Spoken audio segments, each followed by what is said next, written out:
It started with a lie so small I didn't see it growing teeth. My mother's voice, soft and trembling through the phone. "Your sister's getting worse. The treatment's expensive. Just until she's stable, okay?" That was 20 years ago.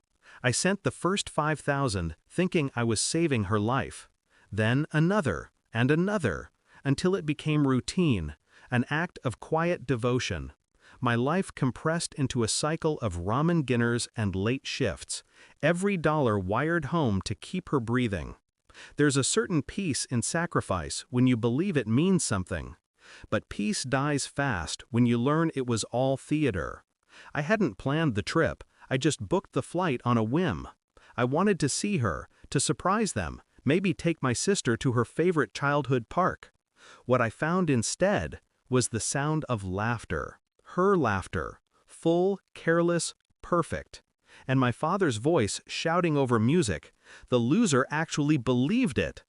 The words cut through the air like glass. I didn't make a sound, didn't move. I just stood there, luggage in hand, watching the truth burn everything I thought I knew. The mansion didn't fit, not with the stories of overdue bills, of hospital rooms and machines that never stopped beeping. There was no sickness here, only marble floors, imported chandeliers, and laughter echoing from the poolside. I stood at the gate, invisible. My sister, perfectly healthy, sun-kissed, holding a drink, smiled at my father like she'd never known pain. My mother sat beside them, wrapped in silk. No tubes, no oxygen tanks, no guilt, only joy. I wanted to scream, to storm in and demand an explanation. But rage is loud, and I've learned that silence frightens more effectively. So I watched, listened, heard them joke about my transfers, about the idiot son who paid their debts and bought their paradise. When my mother lifted her glass and said, "He'll keep sending it, he's too good," I knew what I had to do. That was the moment the son they created died. The one who replaced him was quieter, smarter, colder. I checked into a cheap motel, the same kind of place I'd spent most of my adult life in. Thin walls, dim lights, a perfect place for rebirth. For 3 nights I didn't sleep. I went through every bank statement, every wire transfer. I still had the emails, my mother describing experimental treatment, invoices from fake clinics. I followed the trail. They'd funneled my money through shell accounts, bought properties under aliases, even created fake medical records to keep the guilt believable. 20 years, a lifetime of deceit. I hired an investigator to gather proof. Then I went quiet again. No calls, no transfers. I knew they'd notice eventually. I wanted them to. By the 4th week, I received the first text. "Son, the hospital's calling again. They need another payment." I stared at it for a long time. Then I replied, "I'm coming home." They greeted me like royalty. The same arms that stole from me now wrapped around me. My mother even cried, on cue.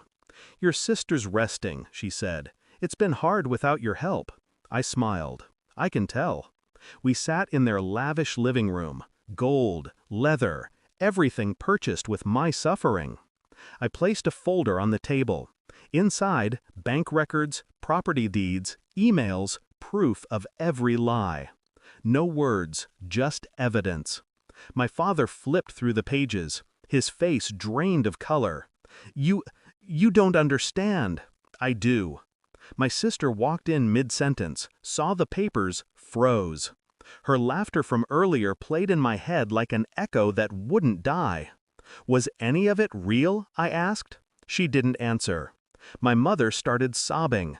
My father reached for my arm, desperate, but I pulled away. Their panic was enough. Their silence, my victory. I stood, calm, certain. "I've reported the tax fraud," I said. "The fake accounts, the shell properties, everything's frozen. The police will come tomorrow." My father went pale. "You can't do this. We're family." I looked at him. "Family?" I leaned closer. "Family doesn't feed on blood." My mother screamed my name.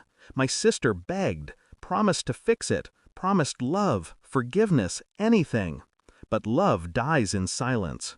I left the folder on the table and walked out without looking back. By morning, they'd lost everything. Mansion seized, accounts locked, the empire they built on my sacrifice gone. The world finally caught up with them. I didn't celebrate. I didn't cry. I watched from a distance as they stood outside their mansion, now empty, yelling at reporters. My father's face was red with shame. My mother's eyes hollow. My sister, silent. For once, I was the one they couldn't see. It's strange how justice feels nothing like joy, just quiet. 20 years of guilt traded for one night of peace.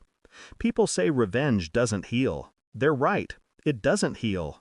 It erases. And sometimes that's enough. They called me the loser for believing in family. Now they finally understand what losing really means. Thanks for watching. Don't forget to like, share, and comment. Subscribe now to Cheating Stories Insight World for more amazing stories.